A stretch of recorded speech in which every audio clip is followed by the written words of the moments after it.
Here are 5 of my favorite books to jumpstart your 2023. First up, Atomic Habits. This has some great practical advice if you're trying to start a new habit in the new year, or really just get better at anything, because consistency is king, and he has a lot of great tips on how to instill those practices in your life and make it easy for you to keep doing a habit. It's basically broken into a few sections. Make it obvious, make it attractive, make it easy, make it satisfying.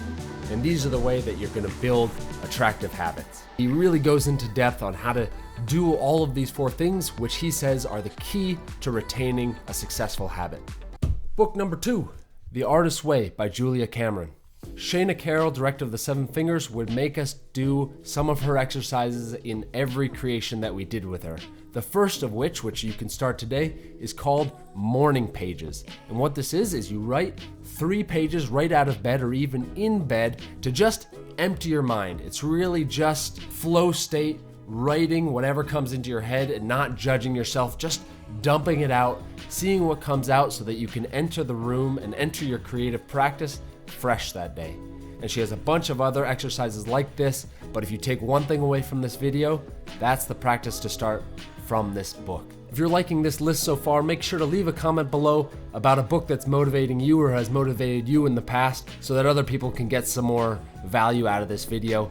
Like and subscribe for more content like this about being a professional performing artist. Number 3 is not necessarily a creative book. It's Green Lights by Matthew McConaughey, the actor. I really liked it because he talks about stuff like consistency over intensity, which I've actually turned into a video of mine. It's something I believe in. And in this autobiography, he talks about how he went from being sort of a rom-com actor to a successful dramatic actor that Hollywood started taking seriously.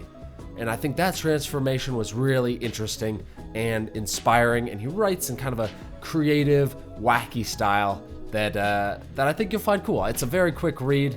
I think you'll enjoy it. Number 4, The Creative Habit by Twyla Tharp. This was my Bible when I was at circus school.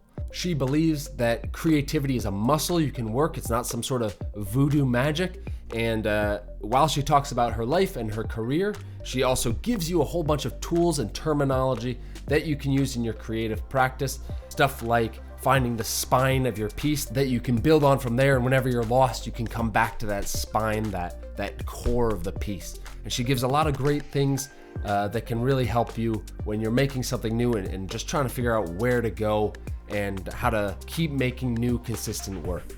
Last but not least, Yvon Chouinard, founder of Patagonia, Let My People Go Surfing.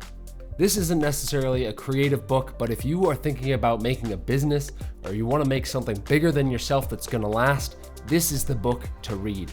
This is such an inspiring book. I read this in one sitting, and what's so cool about it is that he says in it, every time we improved our practices, whether that was humanitarian or environmental, we sold more products. And so when I made Branché, it was because of this book. I said, I want to make something that I believe in as an artist, not just something to sell product. I want the how to be as important as the what. And this was a huge kick in the butt for me. I think it's something everyone should read, especially if you're trying to make something that lasts or is a little bit bigger than you are. Let My People Go Surfing. Go check it out. And that's the list. I hope you enjoyed it, and I hope you have a successful and creative 2023. See you down the road.